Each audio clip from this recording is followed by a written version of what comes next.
So this is a video I've wanted to make for a very, very long time, because I truly believe in my heart that we are currently living in the golden age of Hollywood. We are living in a time where we have some of, if not the best movie makers, filmmakers, and writers who have ever lived working in the industry and creating content for us. Even if we also live in the same time that we have the scummiest and most greedy studios of all time, actively trying to destroy the industry through their money-hungry ways. I'm better than you. I hate to say this because I love you, but you're kind of evil. But in thinking about making a list like this and making a video like this, I realized just how many amazing and all-time great filmmakers are working today. Not only filmmakers in general, but filmmakers from different time periods. People who are, like, right now in their 80s and their 90s, who are making great movies in the 90s and the 80s and the 70s. People who are really good in the late 90s and the early 2000s, still making great movies today. And we have a new wave of extremely young directors and writers making phenomenal content for us, both in movies and even in TV. Like, we are living really, really well right now when it comes to film content, which is why 2023 has been one of the best years, if not the best years, we've had for movies in, like, decades. So making a video like this is a lot of fun for me to put together a list, and I'm very excited to kind of go through this, and I'm also kind of scared, because I feel like people who watch this video are not gonna like what I list here. Now, I want to make a couple points. This is my opinion. Although the title of the video does not say my top 10 favorites, well, that doesn't get as many clicks, if I'm gonna be honest. But it is my opinion, meaning that, like, you can disagree with me, and you would be right, and I could disagree with you, and I am also right, because we can have separate opinions here. I also have some criteria here. The first criteria is consistency. Now, there are great, all-time great directors who are currently alive that make, like, one movie every 20 years. They will not be on this list. This is the top 10 active directors, from my mind. People who are consistently making films every few years. People that are consistently working. So people like David Lynch will not be on this list, because David Lynch doesn't really make movies anymore. Fucking A, man. I will also put extra value in people who are writer-directors on this list, people who do more writing than directing, although it's not the main criteria, and you'll see at the top of the list there are some guys who are not writer-directors who make the top of this list, so don't worry. I will also be valuing my own personal opinion on all of these films and filmmakers, so there are guys that, in all honesty, are probably 10 of the best filmmakers working today that will not be on this list, because I am simply not the biggest fan of their work. So here we go. I'm going to go through some honorable mentions and explain why each of these people aren't on this list. I'll do that really quick. First off, Tarantino. Tarantino's one of my favorite filmmakers ever. He's one of my biggest inspirations. He's not on this list because he doesn't make that many movies at the moment, and he's making one more film and then he's retired. So I don't think it would be right to put him on this list, if I'm going to be honest. But I love him, and if I did have to rank him, he would be top 3. Damien Chazelle. He's one of the best young filmmakers alive. La La Land and Whiplash are masterpieces. I just haven't liked his last 2 films. Greta Gerwig. She just has not made enough films yet. She'll probably be on this list eventually. Wasn't the biggest fan of Barbie, but I really like Little Woman, and I really like Lady Bird. Sofia Coppola, she's another one that I like a bunch of her movies. I don't love a bunch of her movies, but I think she's worth mentioning. Wes Anderson, he's a guy who probably should be on this list. I just do not love his movies, so he's not going to be on my list, but I respect him. Paul Thomas Anderson, another guy who I just haven't been able to connect with a lot of his movies, but yeah, he's a great director. Spike Lee is amazing. He'd probably be like number 11 on this list. I love a lot of his work. Yorgos Lanthimos, he's another director, which some of his movies I love, but he's a guy that I honestly could probably be in this list. He'll probably make a lot of people's lists. And last but not least, James Cameron. It's very simple. He's made one movie in 20 years. He's been working on Avatar for 20-something years. I can't put him on this list. But yeah, James Cameron's a legend. All-time list, he's on that one. Alright, so let's just jump right into it. At number 10, I have Edgar Wright. Now, I think the absolute world of Edgar Wright. I think he is one of the best filmmakers we have ever had. He has one of the most unique filmmaking styles with his visceral, music-paced, action, comedy, adventure that he has in all of his movies that feels so colorful and so light and vibrant and fun. I love just about all of his movies. Specifically, I think my favorite is probably Scott Pilgrim vs. the World. I think it's amazing. Baby Driver is incredible. Baby Driver is one of the coolest movies ever. And then you have the trilogy of films that he did with Simon Pegg and Nick Frost, the Cornetto trilogy. All 3 of those movies are just fantastic. Edgar Wright is consistently making films. I know he has a new one coming out within the next year or 2, and he is just a director that I constantly constantly look forward to seeing what he has next, because he's so innovative and so unique, and he's just simply one of the best we have. At number 9 is a somewhat newer director, Robert Eggers. He's definitely younger, he's fresher, he's only made 4 films or 3 films at this point. He's made 3 films. His 4th film is coming out next year, but the 3 films that he has made are absolutely phenomenal. Maybe the best start to a career ever. Let's first start with The Witch. The Witch, which stars Anya Taylor-Joy, is an amazing movie that is so unique with its low budget, realistic lighting, realistic dialogue, realistic performances, everything that they do to ground it down to the times and the period and make it feel as grounded and real as possible is just unreal, and it's legitimately kind of a freaky movie. It's got this weird horror element to it that you actually feel, and it builds up to a great finale. But then we have The Lighthouse, and my god, if you haven't heard 50,000 other people talk about The Lighthouse already, well, you're about to hear another person talk about it, because holy shit, it's one of the greatest movies made in the last decade. It's amazing. It includes by far the 2 best performances I've seen this decade, the last 10 years, with Robert Pattinson and Willem Dafoe both giving career performances. The visual style, the black and white, everything about it, the sound design, the music, it's a perfect movie. And then most recently with The Northman, a movie that I feel like did not get nearly enough love. It is an epic Viking tale, and I know Robert Eggers personally was not too happy with it because he wasn't able to get final cut on the film, but at the same time it still ended up being an incredibly amazing and immersive movie, setting us in this Viking world and this long epic journey that maybe was a little bit too long, but it was just absolutely epic. And Nosferatu looks absolutely amazing, and I cannot wait. When I make my end of year most anticipated list, it's gonna be ranking near the top of that. At number 8, I have a director that I've recently discovered in Alexander Payne. Now, Alexander Payne is a guy, I had not seen a single one of his movies a few months ago, and then I binge watched all of them in a week, and then saw his newest film, The Holdovers, and yeah, this guy's one of the best filmmakers working today. Maybe he shouldn't be on this list because he's not consistently making films at the speed of some of these other people, but I just absolutely love everything that I watched, and maybe this is recency bias, but The Holdovers is absolutely incredible. It is so, so good. Then you have movies like About Schmidt, you have movies like Election, so many great, great films that are all unbelievably underrated, and this is one of the guys that whenever he releases a movie going forward over the next years and years and years, I'm going to be in the seat waiting for him to release them, waiting to watch them, because they are amazing. He is a phenomenal filmmaker, a very unique writer, a character person. All of his movies are very character-based and emotional-based, and they ground us into this world and immerse us with these characters to make us forget that we're not actually watching actors. You feel like you're watching real people, and that's something I love. They're real human stories that he likes to tell, especially with The Holdovers, which I really recommend. And number 7, we have Jordan Peele. And Jordan Peele, out of everybody on this list, is probably the one director that I am most excited about when it comes to his future in Hollywood. I cannot wait to see what this guy is going to come up with next. Because when I say that Get Out and Us are 2 of the best movies of the last 20 years, like, I absolutely mean it. I think they are perfect films.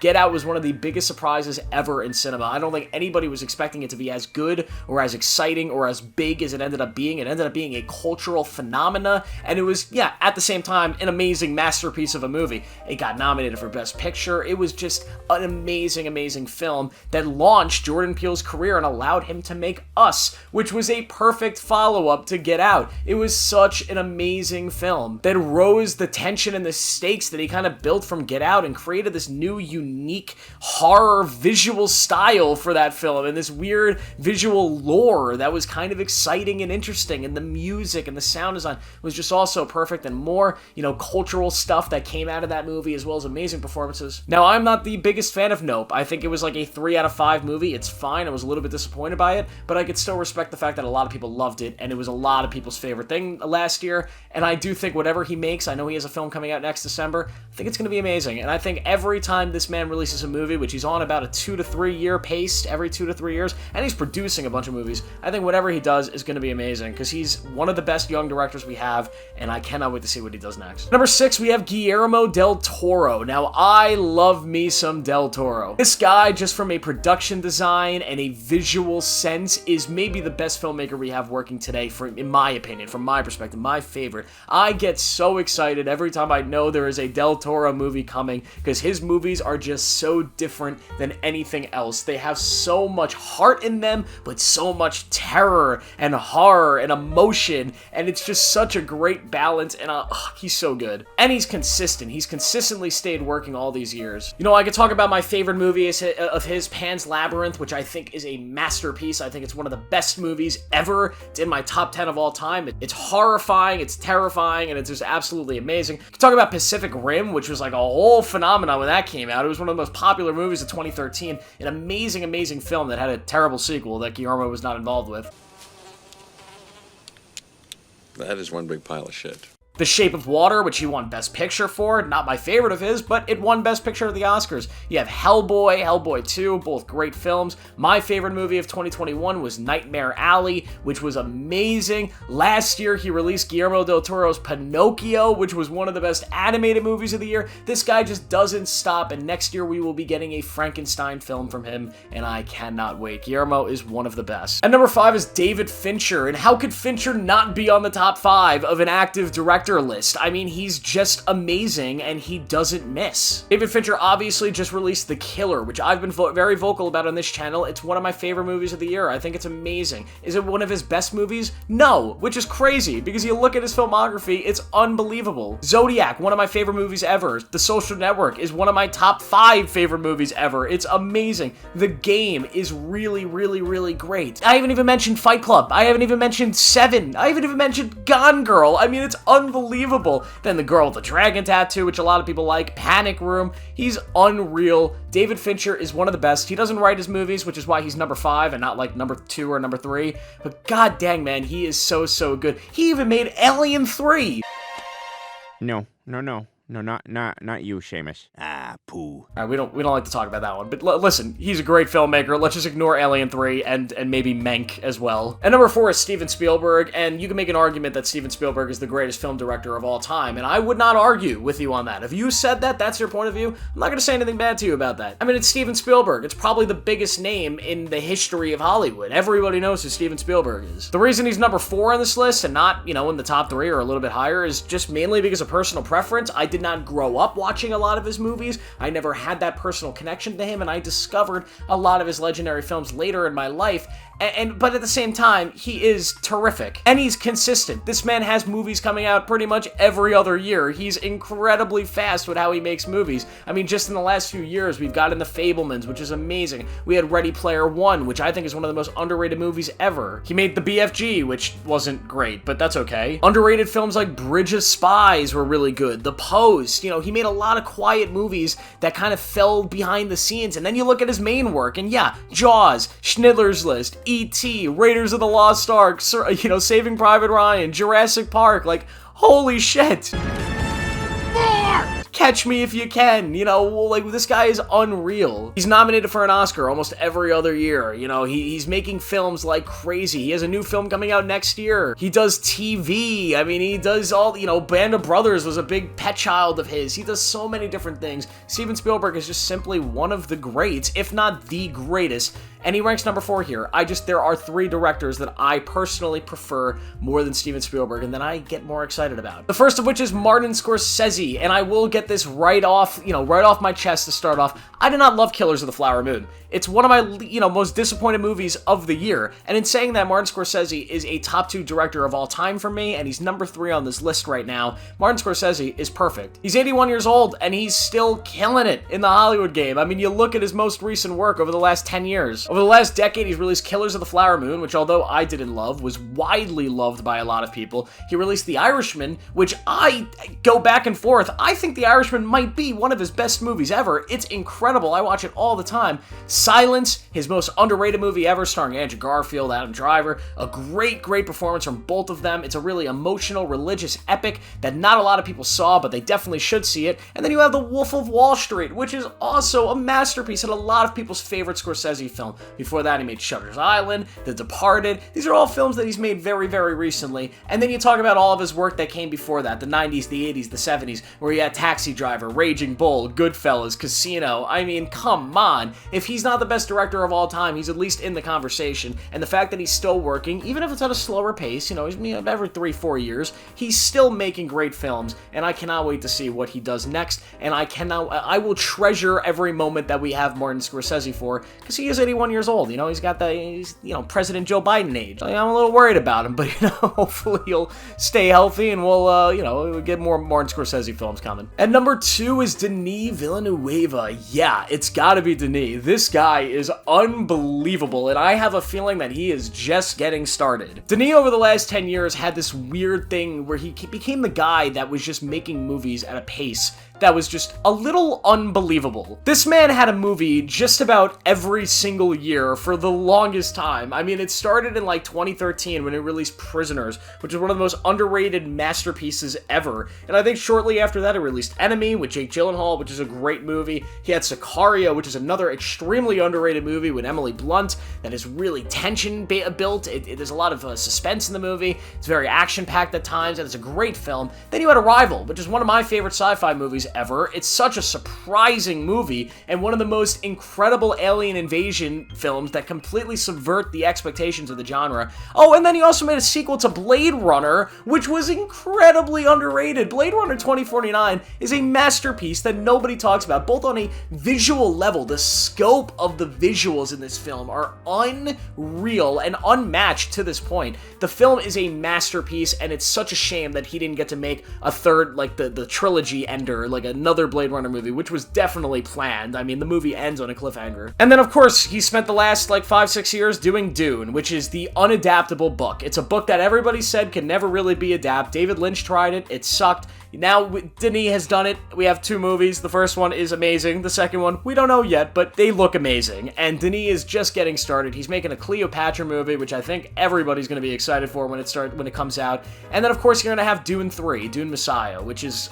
I can't wait for that one, because it's so different from the first Dune book, and it just completely turns the story on its head, and that's going to be amazing. Denis Villeneuve, number 2, he's incredible. And of course, number 1, the only director I could put here is Christopher Nolan. I mean, can I really rank anybody else here? I know Christopher Nolan is so popular that it's unpopular to actually rank him this high on a list, because it's unpopular to like the popular person. But Christopher Nolan is the reason why I love movies. I mean, if it wasn't for Christopher Nolan, I wouldn't be pursuing a career in film. This guy has made my favorite films. Literally, my top 10 list of all time is filled with Christopher Nolan movies. It's unbelievable. I love just about everything this man has made, and he's making it consistently. Every 2 to 3 years, you have a new Nolan movie, and they are epic and bigger and badder every single time. It started in my childhood with the Batman movies. Batman Begins, The Dark Knight. The Dark Knight, which in my opinion is arguably the greatest movie ever. I think it is perfect. I can make a whole video talking about that one. Then you have The Dark Knight Rises, and then I was exposed to his larger scope of films. I remember watching Inception and going, wow, this is amazing. The Prestige. And then one day back in 2014, I sat down in a movie theater and I watched Interstellar, and I learned what it actually meant to love cinema. That movie was the most amazing thing I've ever seen in my life. It is number 1 on my top 10 list of all time. It is my favorite movie ever, and it is yet to be beat, and I've been spending my life ever since then trying to replicate the feelings and emotions I had watching Interstellar for the first time. But just consistently since then, he's put out Dunkirk, Tenet, and of course now Oppenheimer, which is the biggest movie of the year. It's going to win everything at all the award shows, and he's just the best. I mean, you can make an argument when it's all said and done, he's only 53 years old. Over the next 30 years, he's probably going to build a legacy in this industry that is unmatched by anybody ever. That's just how it's probably going to be, and I cannot wait to sit here and watch it. So that's the video, guys. I hope you guys did enjoy it. Please leave your comments down below. I want to hear who I missed, because I'm sure I missed somebody. Leave your comments and tell me how much you hate my opinion. Tell me how much you love my opinion. We can go back and forth, but just, tell me something down there. Also, make sure to subscribe. I got a lot of viewers in this channel that just don't subscribe, which kind of sucks. Subscribe and turn on notifications, because guess what? I upload every single day, essentially. So if you like videos like this, if you like content on movies, reviews, whatever, I'm here every day making videos on it. So yeah, subscribe, turn on notifications, and watch all my stuff, because I ain't going nowhere. Be sure to click the video on your screen right now, because guess what? I did, in fact, make my own movie, and I would like everybody to watch it when it comes out. That would be really cool and dope and awesome, and you can all tell me how much you either love it or you don't love it. But yeah, that's it. I'll see you guys in the next one.